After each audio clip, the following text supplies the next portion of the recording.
Salut tout le monde! Alors j'ai décidé de lancer une nouvelle catégorie de vidéos sur ma chaîne. J'ai décidé de vous parler des livres que je m'étais procurés, les livres que j'ai achetés ou qu'on m'a offert ou que j'ai empruntés récemment. Je vais pas vous parler de mes emprunts à la médiathèque puisque je crois qu'il y en a beaucoup trop. Pour ceux qui me suivent sur Facebook, vous avez dû voir que j'ai emprunté 42 BD cet été puisque les emprunts étaient illimités et que j'ai un peu craqué, voilà. Donc je vais commencer tout de suite en vous présentant un cadeau que j'ai reçu pour mon anniversaire. Donc, L'Arabe du futur 2 de Riyad Sattouf. Donc c'est un cadeau d'anniversaire que j'ai eu en retard. Heureusement qu'elle m'avait prévenu qu'elle allait me l'offrir depuis longtemps et tout, parce que franchement sinon je me serais jetée dessus depuis très longtemps.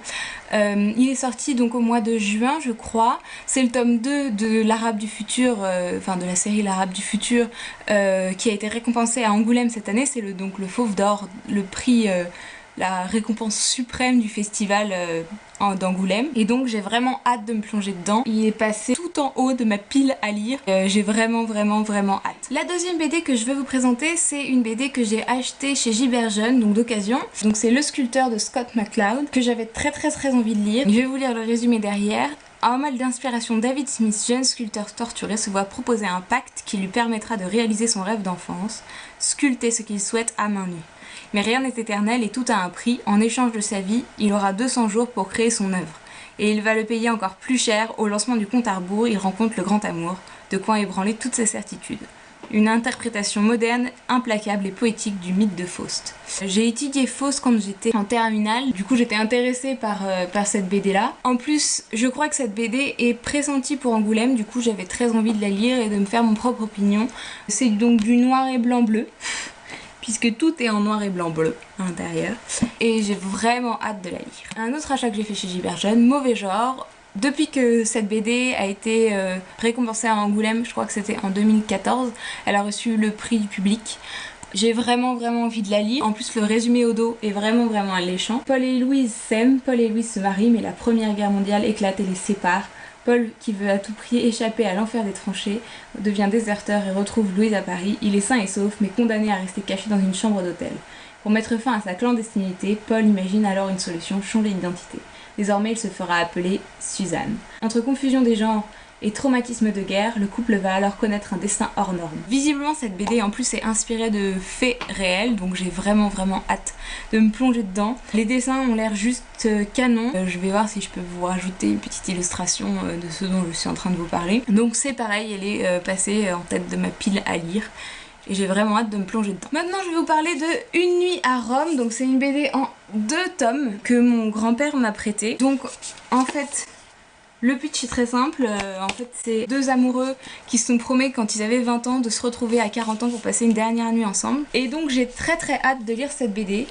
Maintenant je sais qu'il y a eu énormément de commentaires négatifs, du coup j'ai hâte de me faire ma propre idée, même si j'ai un peu peur d'être déçue et que du coup elle est pas tout en haut de ma pile de lecture. Ensuite je suis allée chez Book Off. Book Off c'est donc une librairie qui est dans le centre de Paris, qui vend que des livres d'occasion et qui vend des BD vraiment pas chers, entre 2 et 10 € quasiment. J'ai trouvé donc cette première BD, Cancer in the City. J'ai regardé toute la série Sex and the City et j'étais assez fan.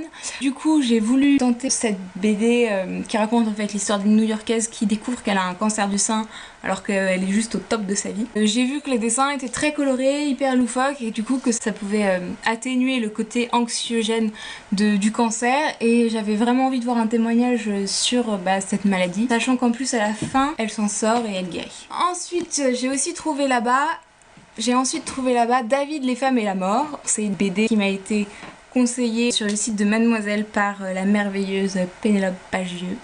Si vous connaissez pas ces chroniques, je vais vous inviter encore une fois à aller regarder. Je vais peut-être vous mettre le lien en bas dans la barre d'infos, que vous puissiez cliquer directement, parce que je sais pas encore comment on rajoute des petits liens là sur la vidéo. Donc c'est l'histoire de David, un homme d'une 50aine d'années qui découvre qu'il a un cancer en phase terminale, donc il va mourir. Et en fait c'est l'histoire des derniers jours de sa vie et surtout comment c'est vécu par les femmes de sa vie. Je crois qu'il y a en tout cas sa femme et sa fille, peut-être même d'autres membres de sa famille, sa sœur ou sa mère, je sais pas exactement. Mais j'ai vraiment hâte de me plonger dans cette BD, d'autant plus que les dessins sont vraiment très beaux, très expressifs. J'aime beaucoup le style, très aquarelle, très peinture. Vraiment, ça a l'air très agréable à lire. Donc oui, c'est la deuxième BD à thématique cancéreuse que je vous propose. Ma vie est fun en ce moment, je lis beaucoup de BD avec des témoignages hyper douloureux. C'est comme ça, c'est la vie. Je vais terminer sur une note un peu plus joyeuse en vous présentant donc le tome 1 des Carnets de Cerises. Beaucoup de gens connaissent. Pour ceux qui connaissent pas, c'est de la BD jeunesse, mais de la très bonne. C'est absolument magnifique, les dessins sont sublimes. Elle a reçu à peu près 1 million de prix.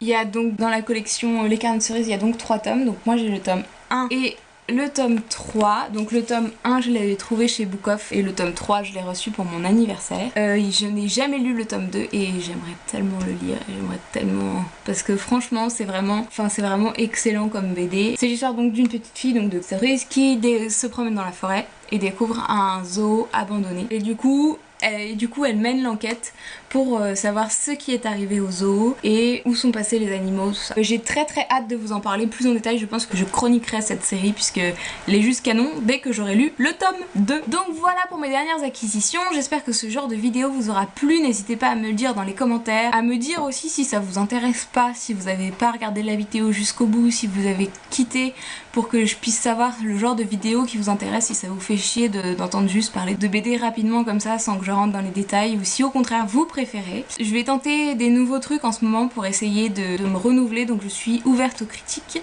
Je suis désolée toujours pour le son et la qualité de l'image, j'ai pas encore les fonds nécessaires pour pouvoir investir dans quelque chose de mieux, mais dès que ce sera possible, je vous promets, c'est prévu. Donc n'hésitez pas à rejoindre la page Facebook, me rejoindre sur Livre Addict, vous abonner à ma chaîne, partager ma chaîne, partager mes vidéos, parlez-moi autour de vous, n'hésitez pas, voilà.